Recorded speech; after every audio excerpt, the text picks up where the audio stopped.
네, 안녕하세요. 네이버에서 추천 시스템을 개발하고 있는 임홍준입니다. 네, 가득 채워주셔가지고 덕분에 더 긴장되고 있는데요. 감사합니다. 네, 오늘 준비한 주제는 AI 에이전트 그리고 개인화입니다. 저희가 이제 오랫동안 팀 내에서 정말 많이 논의하고 고민했던 내용인데요. 오늘 여기서 많은 분들과 저희의 했던 고민들을 나누고 이야기할 수 있어서 네, 영광입니다. 네, 오늘 발표는 크게 세 가지 파트로 구성되어 있습니다. 우선 제가 먼저 네이버식 메모리를 어떻게 정의하고 구축했는지 소개해 드리려고 하고요. 그리고 이 메모리를 가지고 저희가 어떤 AI 에이전트 서비스를 만들었는지 김창봉님께서 소개해 주실 예정입니다.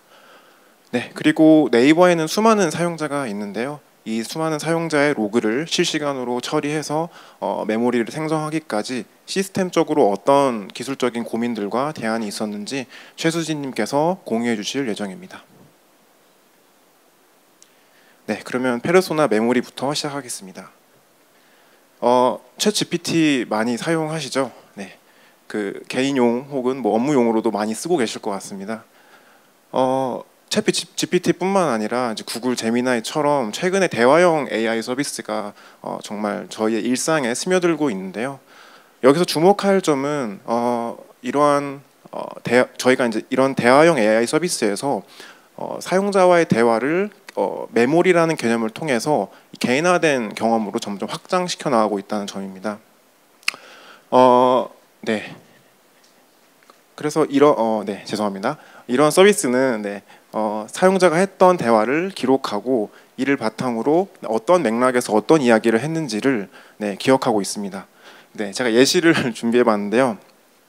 제가 과거에 뭐 어떤 좋아하는 거라든지 취미 활동에 대해서 이야기했을 때 그거를 기억하고 있다가 다음 대화에서 굳이 제가 다시 한번 언급하지 않아도 그 대화의 맥락을 이어나갈 수 있습니다. 다시 말해서 대화형 AI 서비스에서 메모리는 사용자와의 직접적인 대화 기록을 기억하고 활용하는 방식으로 그 맥락을 이어나가고 있습니다. 네, 하지만 네이버는 상황이 조금 다릅니다. 아시다시피 네이버는 대화형 서비스는 아닙니다. 대신에 검색을 중심으로 로컬, 쇼핑, 그리고 최근에는 추천 피드까지 다양한 서비스에서 사용자가 남기는 로그 데이터가 있습니다. 네, 이 사용자 행동 로그 데이터는 단순한 어떤 이벤트의 집합이 아니라 네이버와 사용자 간의 어떤 간접적인 대화라고 볼 수도 있습니다. 네, 예시를 제가 하나 가져와 봤는데요. 네이버에서 사용자가 아이오닉 전기차를 검색하고 관련된 영상들을 탐색을 합니다. 그리고 거기서 그치지 않고 거주하고 있는 지역의 충전소에 대한 어떤 블로그 리뷰까지 살펴본다면 이건 단순한 클릭 이력이 아니라 즉 사용자가 막연하게 전기차에 관심이 있다를 넘어서서 구매 의도가 있고 가격대에 민감하다와 같은 어떤 의도와 맥락이 담긴 대화라고 볼 수 있습니다. 네, 그렇다면은 이 대화형 서비스에서의 메모리 개념을 네이버에서는 어떻게 정의해 볼 수 있을까요? 네, 저희는 여러 서비스에 흩어져 있는 로그들을 통합하고 하나의 메모리로 만들어서 개인화된 서비스로 제공하는 것, 네, 이것을 저희 팀에서 정의한 메모리입니다. 네, 이 메모리 개념을 이제 구체화한 프로젝트가 페르소나입니다. 페르소나의 목표는 네, 단순합니다. 사용자를 더 깊게 이해하는 건데요. 저희는 이제 크게 두 가지 축으로 접근을 하고 있습니다. 첫째는 관심사 이해인데요. 사용자가 지금 어떤 주제에 관심이 있는가를 뾰족하게 파악을 하는 겁니다. 그래서 가령 마블 영화와 같은 키워드 형태가 아니라 마블 영화 해석 그리고 사회적 반응 이런 식으로 주제와 맥락을 함께 고려하는 것이 되겠고요. 두 번째는 탐색 패턴의 이해입니다. 사용자가 정보를 어떻게 탐색하는가에 대한 부분인데요. 가령 사용자가 정보를 어떤 식으로 연결해 나가고 어디까지 깊게 파고드는지 그런 것들이 되겠습니다. 네, 그래서 예를 들면 어떤 여행지 정보를 검색한다고 했을 때 어떤 사람들은 가족 중심의 어떤 액티비티를 탐색할 수도 있고요. 또 다른 사람들은 맛집이나 카페 같은 것들을 탐색할 수도 있습니다. 그래서 즉 사용자가 지금 무엇을 보느냐가 아니라 어떠한 사고 흐름에서 탐색을 하는지 이제 그것이 포인트라고 할 수 있고요. 네, 그래서 정리하면은 페르소나 메모리에서는 단순한 관심사 태깅을 넘어서 사용자의 사고 흐름과 탐색 패턴을 메모리에 담아내는 것을 목표로 하고 있습니다. 그러면 이렇게 만들어낸 생성해낸 페르소나 메모리를 실제 서비스에는 어떤 식으로 활용할 수 있을까요? 네, 핵심은 같은 컨텐츠를 보더라도 사용자의 관심사와 장기적인 탐색 패턴에 따라서 다음에 무엇이 궁금할지가 달라진다는 점입니다. 예시를 하나 준비해 봤는데요. 네이버에서 제주도와 관련된 컨텐츠를 보고 있다고 가정해 봅시다.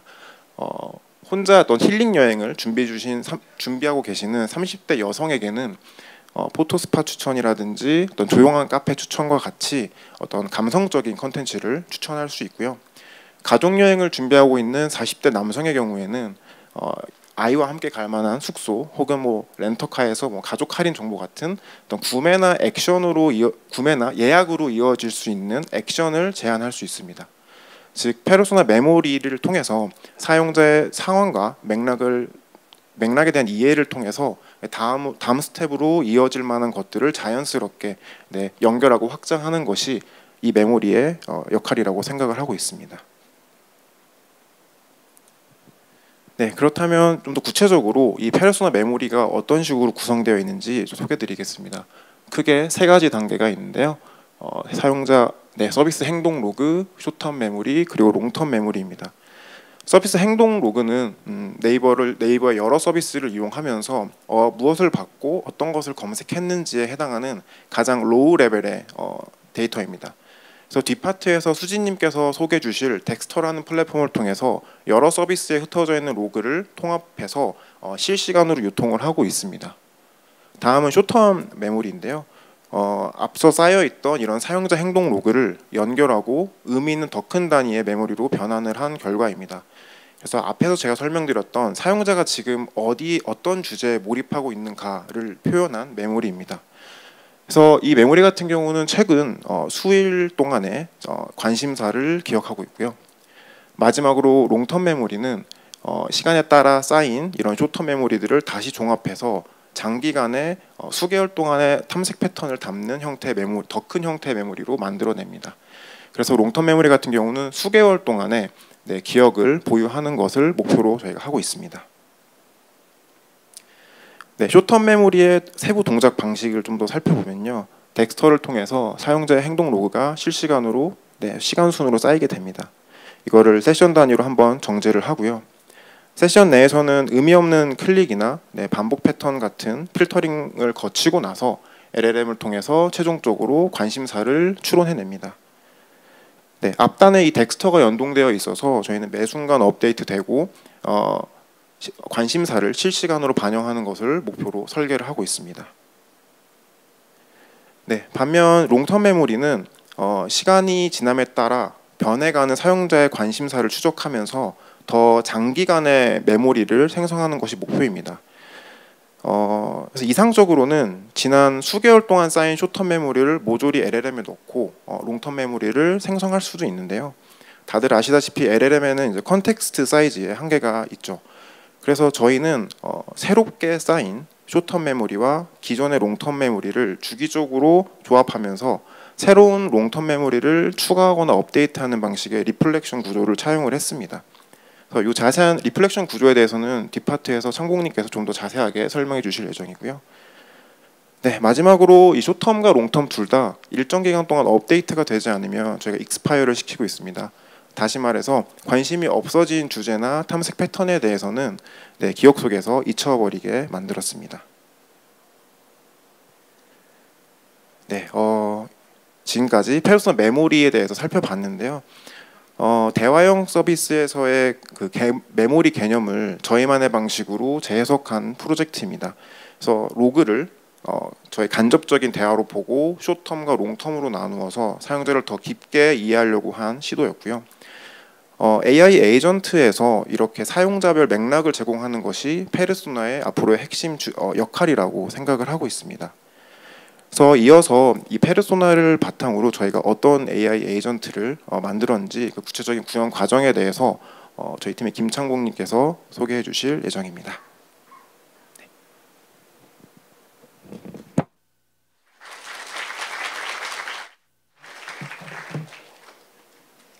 안녕하세요. 네, 네이버에서 추천 시스템 모델링을 담당하고 있는 김창봉입니다. 지금 저희 소개드릴 프로젝트에 되게 많은 동료들이 같이 고생을 해주셨는데요. 네, 제가 소개하게 돼서 너무 감사드리고 영광이라는 말씀 전하고 싶었습니다. 네, 그럼 이제 AI 에이전트와 펫 프로젝트에 대해서 설명드리도록 하겠습니다. 먼저 AI 에이전트는 다양하게 정의해 볼 수가 있을 것 같은데요. 하나의 정의를 가져와 보면 환경으로부터 정보를 받아 어떤 행동을 하는 자율적인 인공 시스템이라고 말해 볼 수 있을 것 같습니다. 네이버에서도 다양한 AI 에이전트를 위한 여러 시도들을 하고 있습니다. 그 중에 하나가 오늘 설명드리고자 하는 펫 개인화 탐색 파트너라는 프로젝트인데요. 홍준님께서 설명 주신 것처럼 사용자 메모리를 이용해서 개인화를 하는 프로젝트입니다. 굳이 구분을 해보자면 능동형 에이전트라고 구분을 해볼 수 있는데요. 사용자의 명시적인 요청이 없더라도 사용자의 상황과 맥락을 파악하여 선제적으로 제안이나 추천을 해주는 프로젝트입니다. 펫 프로젝트의 형상을 한번 살펴볼 건데요.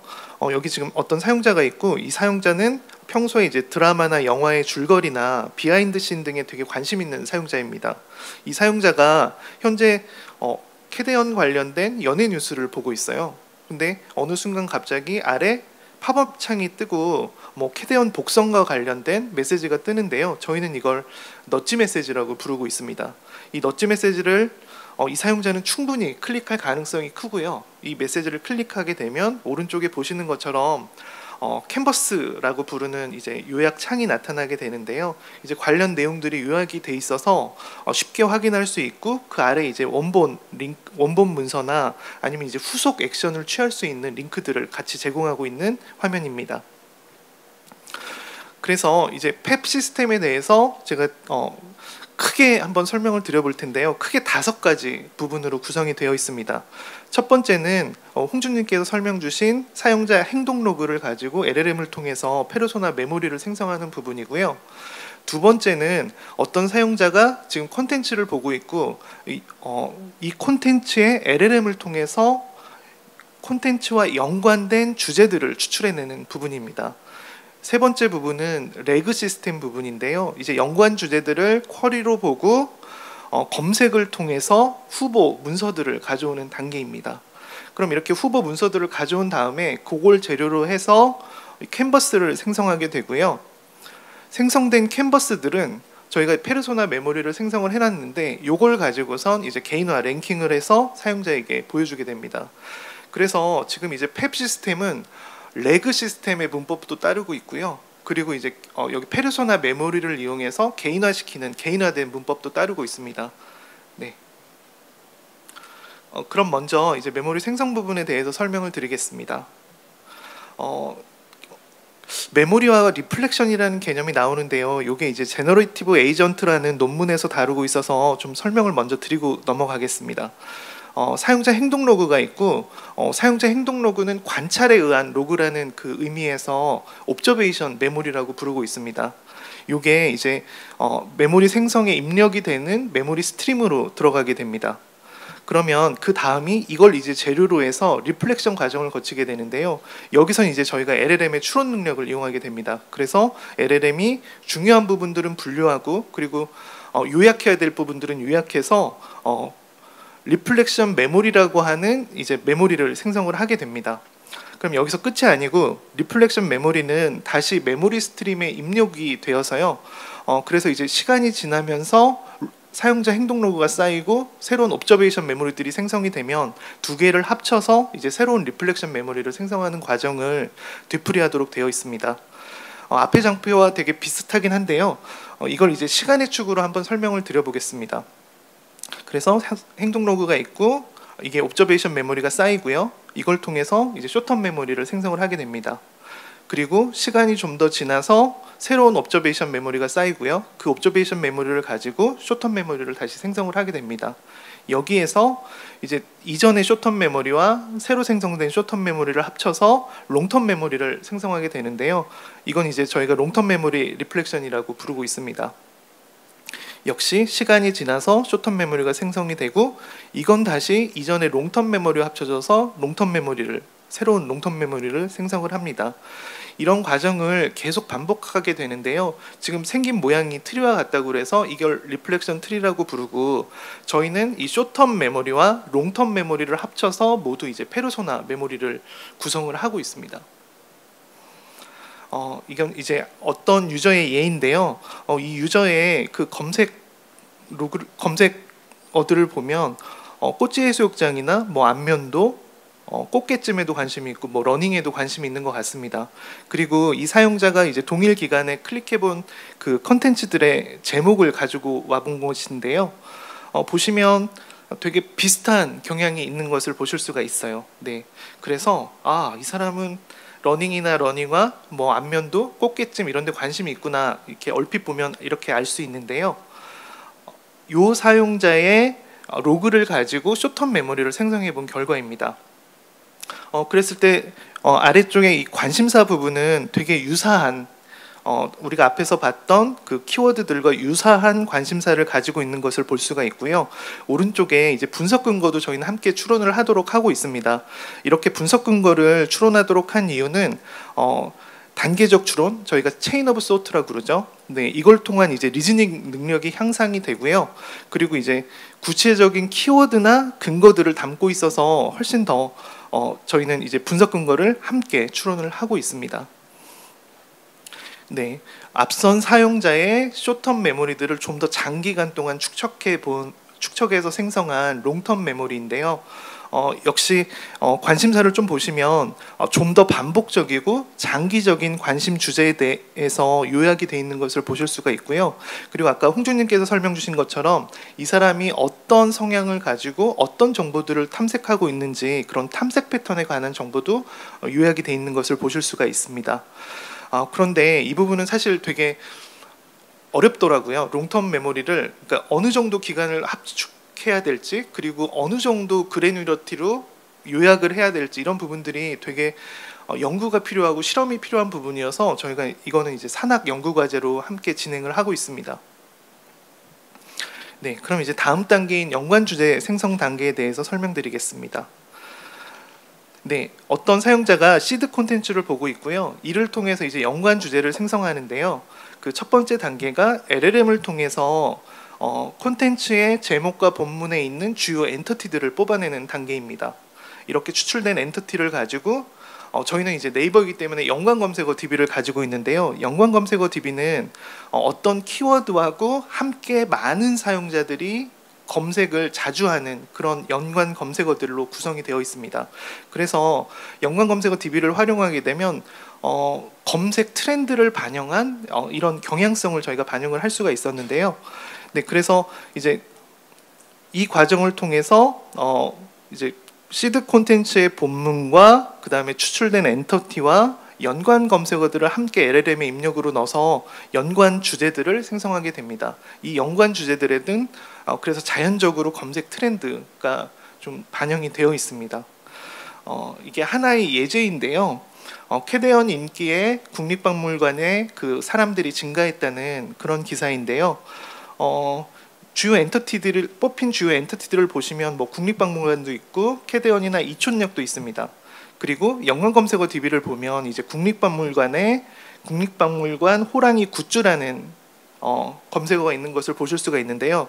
호랑이 굿즈는 실제 이 기사에는 전혀 등장하지 않습니다. 그럼에도 불구하고 저희는 이제 연관 검색어 DB를 이용하기 때문에 이런 경향성을 좀 잡아낼 수가 있고요. 실제 이를 통해 생성된 연관 주제를 보시면 국립중앙박물관 호랑이 굿즈 구매 방법과 같은 이런 연관 주제를 생성을 해낼 수가 있었습니다. 네, 연관 주제 생성 시에 저희가 사실은 롱텀 메모리를 연관 주제 생성 시에 다른 입력으로 넣어서 개인화된 연관 주제를 뽑는 실험도 진행을 했었는데요. 실제로도 잘 동작을 합니다. 네, 근데 이제 저희가 이걸 지금 당장 적용을 할 수는 없었는데요. 그 이유는 콘텐츠 하나별로 LLM 추론 한 번이면 이제 연관 주제들이 생성이 되는데, 이걸 개인화하게 되면 개인의 수만큼 곱셈을 해서 그 추론 수가 무척 많이 증가하기 때문에 저희가 당장은 이걸 적용을 할 수는 없었고요. 네, 그래서 저희가 이건 적합한 솔루션을 좀 찾기까지 잠시 보류하였고요. 우선은 이제 대안을 활용을 하였습니다. 롱텀 메모리의 대안을 저희는 이제 메인스트림 페르소나라고 부르고 있는데요. 스포츠, 연예, 경제 분야별로 활동량이 많은 핵심 사용자들을 에서 나타나는 그 탐색 패턴을 저희가 분석을 했습니다. 그래서 그런 탐색 패턴을 메인스트림 페르소나라고 정의해서 아래와 같이 사용하였는데요. 아래는 지금 이제 스포츠 메인스트림 페르소나의 예입니다. 그래서 롱텀 페르소나 대신에 메인스트림 페르소나를 입력으로 하여 연관 주제를 생성하는 데 사용을 하였습니다. 네. 근데 다만 여전히 메인스트림 페르소나는 대안적인 성격이고요. 네, 저희는 이제 롱텀 메모리를 어떻게 좀 잘 써서 연관 주제를 개인화할 수 있을까는 계속 이제 연구를 하고 있는 부분입니다. 네, 다음은 이제 추천 후보 문서 검색 부분인데요. 네, 앞서 이제 연관 주제들이 생성이 됐고, 네이버에는 다양한 검색 API들이 존재해서 다양한 출처에서 추천할 후보 문서들을 가져오게 됩니다. 이렇게 가져온 문서들은 제각각 이제 다른 랭킹 알고리즘으로 되어 있거든요. 그래서 저희는 이제 단일 기준으로 이 문서들이 얼마나 연관 주제와 유사한지를 인베딩 기반의 유사도를 구해서 랭킹을 하고 있습니다. 네. 이렇게 리랭킹된 문서들에서 저희가 이제 대표 콘텐츠와 보조 콘텐츠를 선별하게 되는데요. 네, 대표 콘텐츠는 그래서 1등 문서는 대표 콘텐츠, 2, 3등 문서는 보조 콘텐츠로 선별을 해서 캔버스 생성 과정에서 이제 활용을 하고 있습니다. 네, 다음이 이제 캔버스 생성 단계인데요. 캔버스 생성 단계는 연관 주제별로 대표 콘텐츠와 보조 콘텐츠를 아까 선별을 했고요. 이걸 이제 재료로 해서 LLM을 통해서 캔버스를 생성하게 됩니다. 네, 여기서 생성된 캔버스는 이제 뭐 제목도 있고, 그다음에 이제 요약문도 있고, 대표 콘텐츠로의 링크, 그다음에 후속 액션, 뭐 이런 식으로 구성이 되어 있습니다. 네, 그래서 이 단계를 거쳐서 연관 주제별 캔버스를 생성을 하고요. 그 다음이 이제 페르소나 메모리를 이용해서 캔버스들을 이제 개인화 랭킹 시키는 부분입니다. 네, 앞서 이제 사용자 페르소나 메모리가 생성이 되었는데요. 저희가 그 캔버스 개인화를 위해서 모든 메모리를 사용하는 것은 아니고요. 이 중에 그 시드 콘텐츠에서 생성된 연관 주제들의 인베딩을 가지고 유사도 매트릭스를 계산하는 과정을 거치게 됩니다. 그래서 사용자 페르소나 메모리들 중에서 저희가 정한 특정 인맥값을 넘는 그런 메모리들의 경우는 지금 이제 연관 주제들과 특정 연관 주제와 연관성이 있는 메모리다라고 해서 저희가 남겨놓게 되고요. 임계값보다 작은 메모리들은 저희가 제외를 하고 사용을 하게 됩니다. 네, 그래서 캔버스 개인화를 위해서 메모리를 선별하는 과정을 거치게 됩니다. 네, 하나의 예제를 가지고 왔는데요. 전기차에 관심 있는 사용자의 예제인데요. 첫 번째, 두 번째 메모리는 전기차나 뭐 자동차 수리, 그래서 이제 자동차와 관련된 메모리이고요. 세 번째, 네 번째, 다섯 번째는 뭐 차박이나 액션캠, 로드 자전거, 뭔가 이 사람의 그 취미와 관련이 있을 것 같은 메모리입니다. 그리고 이 사용자가 진짜 현재 컨텐츠를 하나 보고 있는데요. 뭐 현대차 글로벌 브랜드 가치와 관련된 컨텐츠를 보고 있습니다. 그리고 여기서 지금 이제 연관 주제들이 5개가 생성이 됐는데요. 네. 보시면 첫 번째, 두 번째는 뭔가 전기차의 보조금 관련된 주제이고요. 세 번째, 네 번째, 다섯 번째 주제는 뭐 주가나 미국 투자와 관련된 이런 내용입니다. 그래서 저희가 유사도 매트릭스를 구하게 되면 첫 번째, 두 번째 메모리는 임계값을 넘어서 저희가 캔버스 개인화를 위한 메모리로 사용하게 되고요. 나머지 이제 세 개의 메모리는 임계값보다 작아서 네, 캔버스 개인화를 위한 과정에서는 제외가 됩니다. 네.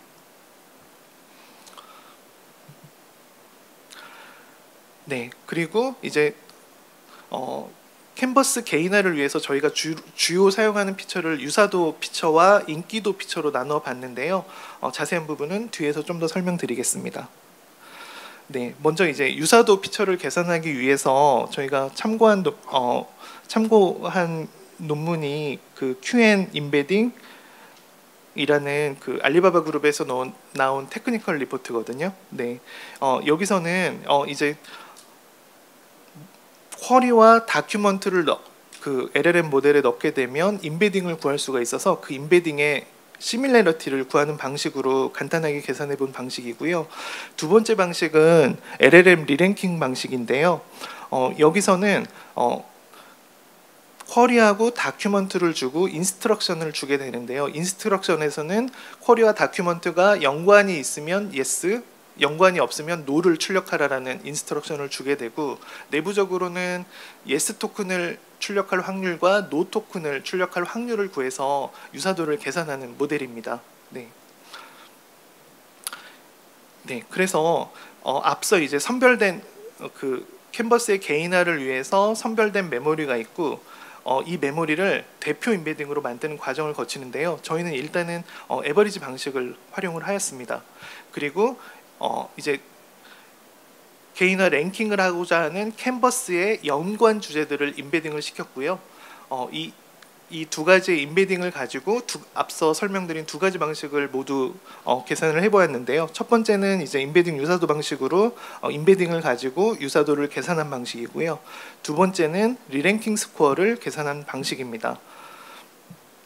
저희가 비교해본 결과 리랭킹 방식이 모델이 우세하였는데요.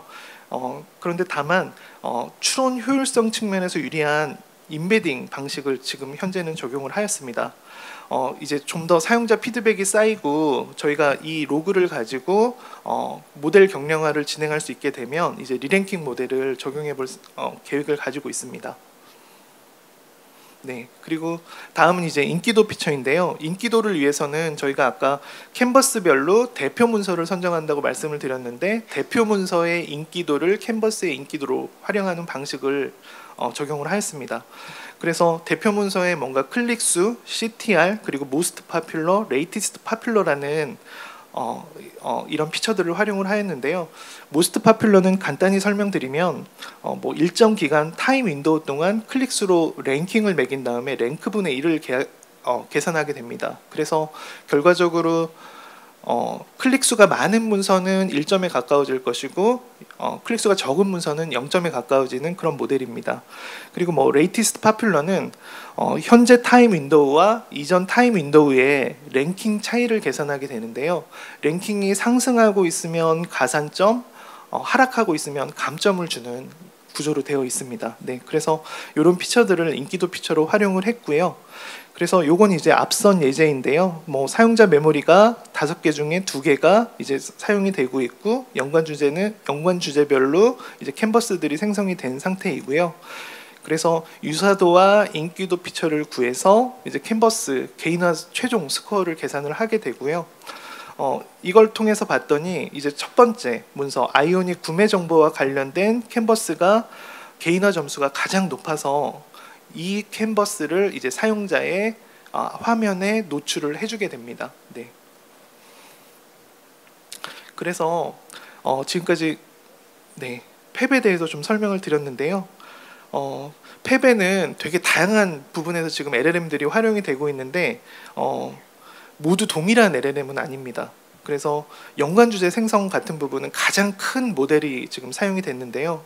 왜냐하면 지금 이제 레그 시스템이 가장 시작이 되는 부분이고, 여기서 연관 주제가 얼마나 잘 선택이 돼야 이제 뒷부분들도 좋은 결과를 계속 가져갈 수 있기 때문에 여기서 가장 큰 모델이 선택이 되었고요. 그다음에 이제 두 번째 부분이 캔버스 생성 부분인데요.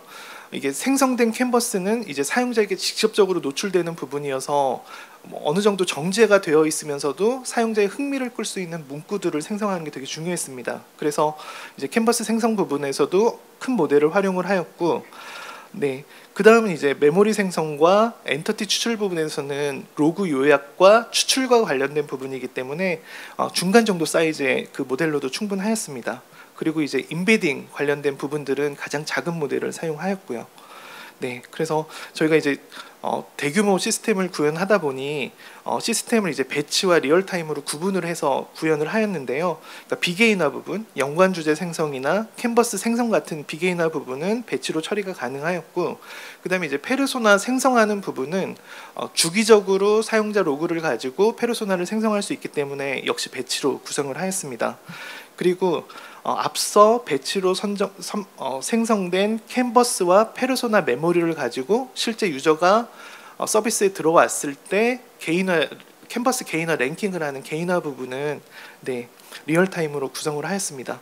네, 제가 제 발표는 여기까지고요. 다음은 이제 최수진님께 넘기도록 하겠습니다.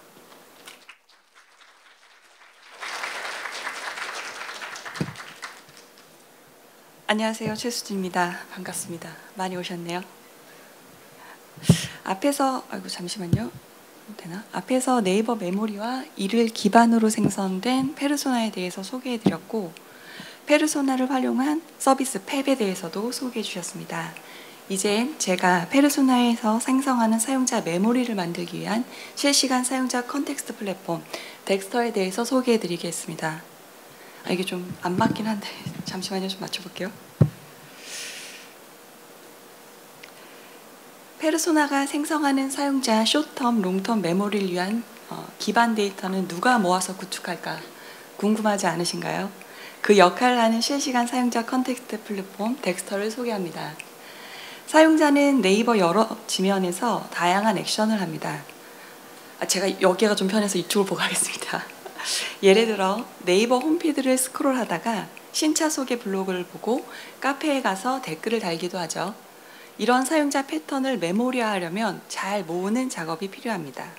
이 작업을 담당하는 게 바로 덱스터입니다. 실시간 사용자 컨텍스트 서버인 덱스터는 각 로그를 실시간으로 전달받고 로그를 표준화하여 사용자 컨텍스트를 생성합니다. 그리고 이를 페르소나 같은 서비스가 활용할 수 있도록 유통합니다. 이 모든 것들은 실시간으로 진행됩니다. 그러기 위해선 고성능, 고가용성 시스템을 구축해야 합니다. 그럼 이제 덱스터가 어떻게 했는지 소개해 드리도록 하겠습니다. 덱스터 시스템 오버뷰입니다. 크게 세 부분으로 나눌 수 있습니다. 1번 로그 인제스천 레이어, 2번 핫서빙 레이어, 3번 웜 레이어입니다. 이름만 들어도 대략적인 역할이 보이죠? 로그 인제스천 레이어는 서비스 로그를 모으는 역할을 합니다. 홈피드, 검색, 블로그 등 네이버 서비스의 거대한 로그 중 사용자 컨텍스트를 생성하기 위한 로그만 필터링해서 실시간으로 가져옵니다. 그 다음 핫서빙 레이어에서는 덱스터에서 생성한 사용자 컨텍스트를 바로 유통하는 역할을 합니다. 로그 이닛부터 컨텍스트 생성, 그리고 서빙까지 수초 내에 이뤄집니다. 마지막으로 웜 레이어입니다. 덱스터에서 생성한 컨텍스트를 최대 6개월까지 저장하고 있습니다. 아시다시피 실시간 시스템은 비용이 많이 듭니다. 특히 네이버처럼 대규모 트래픽이 쏟아지는 곳이라면 어마어마한 비용이 들죠. 그래서 핫서빙 레이어는 단기간 컨텍스트만 저장하고 장기간 컨텍스트는 웜 레이어에 저장하여 비용을 절감하고 있습니다. 프로야구나 월드컵처럼 예정되어 있는 이벤트는 사전에 대비할 수 있지만 카카오톡이나 유튜브 서비스 장애 같은 예측 불가능한 이벤트가 발생하면 순식간에 트래픽이 폭증합니다. 이런 서비스가 장애 나면 다들 네이버 와서 장애 검색하시더라고요. 예상치 못한 이벤트로 인해 트래픽이 폭증하면 덱스터로 유입되는 로그도 즉 폭증하고 덱스터를 호출하는 서비스 트래픽도 폭증합니다. 예를 들어 최근에 발생한 유튜브 접속 불가 같은 이벤트 때 동시에 많은 사람들이 그 네이버에 와서 뭐 검색도 하고 뉴스를 보셨죠. 그럼 로그 인젝션 레이어에 유입되는 서비스 로그가 증가합니다. 그리고 각 서비스들이 사용자 컨텍스트를 획득하기 위해 호출하는 핫서빙 레이어의 트래픽도 함께 증가합니다. 여러 상황과 비용을 고려해 안정적인 시스템 구조를 만들어야 합니다. 덱스터가 어떻게 했는지 설명해 드리겠습니다. 제일 먼저 로그 인젝션 레이어부터 설명드리겠습니다. 첫 번째로 개인정보 보호와 보안을 위한 제어 구조에 대해서 말씀드리겠습니다. 화면 왼쪽에 보이는 4가지 철칙을 바탕으로 중앙 제어 시스템을 구축하였습니다. 실제 시스템 내 방식을 소개해 드리겠습니다. 데이터 그룹과 사용자 그룹이 있고 두 그룹을 제어하는 중앙 시스템이 있습니다. 데이터 그룹은 서비스, 이벤트, 기간 단위로 세분화되어 관리됩니다. 개발자 그룹은 데이터에 접근해 데이터를 분석하거나 서비스를 개발하는 역할을 합니다. 여기 계신 분들이 대부분 개발자 그룹에 속하겠죠. 중앙 제어 시스템 역할을 살펴보겠습니다.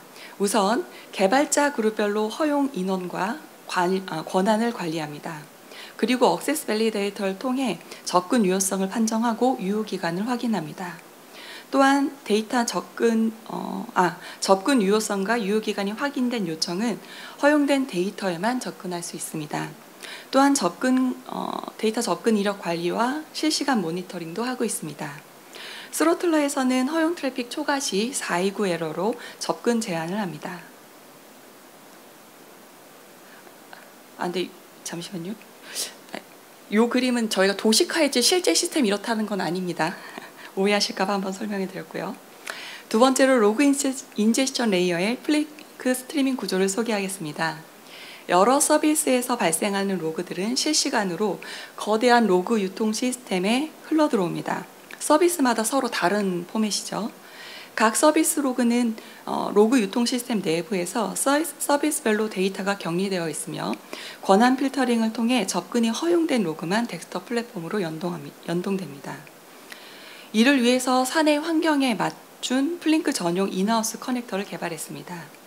이 커넥터는 로그 유통 시스템과 플링크 간의 안전적인 연동을 지원하며 서비스별 접근 제어를 안전하게 유지합니다. 로그 표준화 단계에서는 로그 스키마 밸리데이션을 수행합니다. 서비스별로 다른 형태의 로그 스키마를 가지고 있어 현재 이 로그가 유효한지 체크하는 과정을 거칩니다. 스키마가 올바르지 않은 로그는 자동으로 드랍되며 담당자에게 즉시 알람이 전송됩니다. 로그 스키마 밸리데이션을 통과한 로그들은 정제되어 표준화된 유니파이어드 로그로 변환됩니다. 로그 표준화를 통해 후속 분석이나 추천, 검색과 같은 서비스에서 수월한 데이터 활용이 가능해졌습니다. 세 번째로 로그 인젝션 레이어의 카프카 버퍼에 대해서 말씀드리겠습니다. 카프카 버퍼는 시스템 안정성을 보장하는 역할을 합니다. 특히 트래픽 폭증 시 큰 역할을 합니다. 로그 인젝션 레이어는 그 플링크 스트리밍 파이프라인 중간 지점에 저희 카프카 버퍼를 두는 구조로 되어 있습니다. 이 카프카 버퍼는 앞단 그 서비스 로그를 읽는 작업과 뒷단의 유니파이어드 로그를 레디스에 쓰는 작업 사이에 위치합니다. 카프카를 중간 버퍼로 두면 읽기와 쓰기 작업이 비동기적으로 분리되어 한쪽 단계의 부하가 다른 단계로 전파되지 않습니다.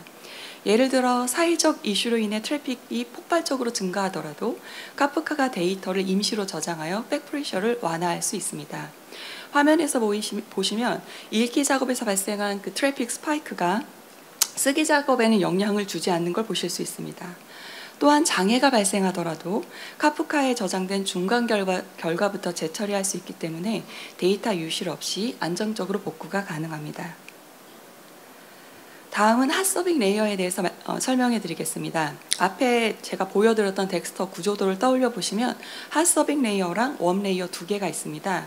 이 중에 핫서빙 레이어에 대해서만 말씀드리려고 합니다. 웜 레이어는 아이스버그 기반 저장소라서 제가 따로 설명을 해드리지 않아도 될 것 같습니다. 첫 번째로 핫서빙 레이어의 레디스 운영 방식에 대해 말씀드리겠습니다. 사용자 인터랙션이 발생할 때마다 레디스에는 다수의 읽기와 쓰기 현상이 즉시 수행됩니다. 왜냐하면 네이버에서 하나의 사용자 행동이 여러 개의 이벤트 로그로 쪼개져 저장 및 유통이 되기 때문입니다. 예를 들어 어떤 사용자가 카페홈에 추천된 피드를 클릭해서 소비했다고 가정합시다. 카페홈에 접속하고 추천 피드가 노출되고 사용자가 스크롤하고 마음에 드는 피드를 클릭했다면 사용자가 피드를 클릭했다라는 단일 요청 안에서도 이벤트 단위로 쪼개진 로그로 인해 레디스의 조회와 갱신이 여러 차례 반복됩니다. 네이버의 모든 사용자 인터랙션들이 이렇게 쪼개져서 텍스트로 전달되기 때문에 저희는 핫서빙 레이어를 레디스 샤딩 기반의 멀티 클러스터 구조로 운영하고 있습니다.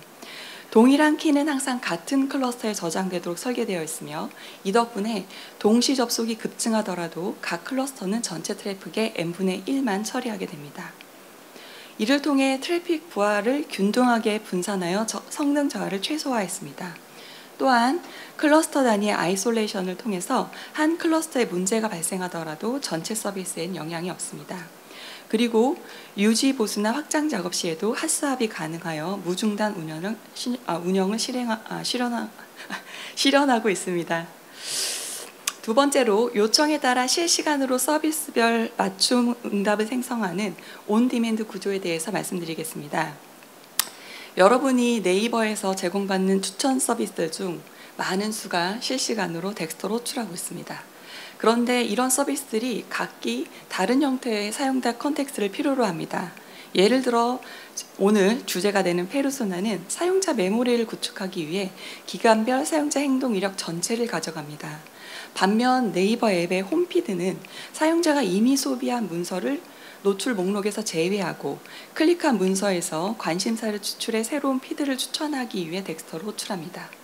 이처럼 서비스별 요구가 다르기 때문에 텍스터에서는 핫서빙 레이어에 HTTP 요청이 들어올 때마다 애플리케이션이 레디스를 조회해 최종 결과를 생성합니다. 왜 온디맨드 구조를 선택했을까요? 만약 모든 결과를 미리 계산해 레디스에 저장한다면 서비스별 데이터 스키마와 필터링 방식이 달라 막대한 스토리지와 연산 자원이 낭비됩니다. 온디맨드 구조로 요청이 있을 때만 계산을 수행하여 필요한 데이터를 빠르게 가공하고 반환합니다. 이를 통해 리소스의 효율성과 유연성 모두 확보했습니다. 이를 가능하게 하는 기반 기술이 있는데요. 가운데 딱 보이시죠? 바로 고성능 고가역성 서버리스 플랫폼 IQ 엔진입니다. IQ 엔진은 AWS 람다와 비슷한 저지연, 저비용 컨테이너 기반의 서버리스 플랫폼입니다. 인하우스 플랫폼이고요. 덱스터를 포함한 많은 플랫폼들이 안정적으로 운영할 수 있는 비결입니다. 트래픽 급증 시에도 오토 스케일링으로 유연하게 확장되고 동시 요청이 폭주하는 상황에서도 서비스 품질 저하 없이 실시간으로 응답을 유지할 수 있습니다. 마지막으로 소수의 익스트림 헤비 유저의 트래픽을 처리하는 방법에 대해서 말씀드리겠습니다. 서비스를 운영하다 보면 전체 사용자 중 극히 일부의 헤비 유저가 비정상적으로 많은 요청을 발생시켜 같은 레디스 클러스터를 사용하는 일반 사용자들의 응답 속도에 영향을 주는 경우가 있습니다. 이를 해결하기 위해서 덱스터에는 런타임 유저 클래시피케이션 모듈을 두고 헤비 유저와 일반 유저를 실시간으로 구분하고 있습니다. 헤비 유저 판별은 슬라이딩 윈도우 기반의 통계 기법으로 전체 사용자 대비 특정 사용자의 요청량과 패턴을 분석합니다. 판단 기준값은 업무 정책에 따라 동적으로 관리됩니다. 판단 시점은 플링크 로그 수집 시점이 아니라 IQ 앱 데이터 서빙 단계에서 레이지 이밸루에이션으로 수행되어 실시간 연산 부하를 최소화합니다. 헤비 유저로 판별되면 이후 발생한 모든 트래픽은 고성능 하드웨어로 구성된 핫스팟 레디스 클러스터로 격리되어 저장됩니다. 이를 통해 기존에 같은 클러스터를 사용하던 일반 사용자들이 성능 저하 없이 안정적인 응답을 유지할 수 있습니다. 일정 시간이 지나 헤비 유저의 사용량이 정상 수준으로 감소하면 해당 사용자는 다시 일반 클러스터로 자동 전환됩니다. 레디스로 호출한 IQ 앱은 유저 클래시피케이션 모듈을 공유하고 있어 헤비 유저이거나 헤비 유저 이력이 있는 사용자의 경우 일반 클러스터와 헤비 유저 클러스터를 모두 조회하여 최적의 응답을 생성합니다. 이로 인해 소수의 헤비 유저가 전체 시스템에 미치는 부하를 격리 차단하고 실시간 판별과 동적 라우팅으로 운영 효율을 극대화하였습니다. 전체 사용자 경험을 해치지 않으면서도 트래픽의 안정성을 확보한 기법입니다. 실은 자료가 되게 많았는데 제가 짧은 시간 안에 하느라고 랩하듯이 좀 말씀드렸고요. 아까 페르소나, 팻, 덱스터 등등 모든 서비스에 기여해 주신 분들입니다. 이번 단 세션 발표를 위해 모두 큰 도움 주셨습니다. 그리고 시간 내서 저희 발표를 들어주신 여러분들께도 감사 인사드립니다.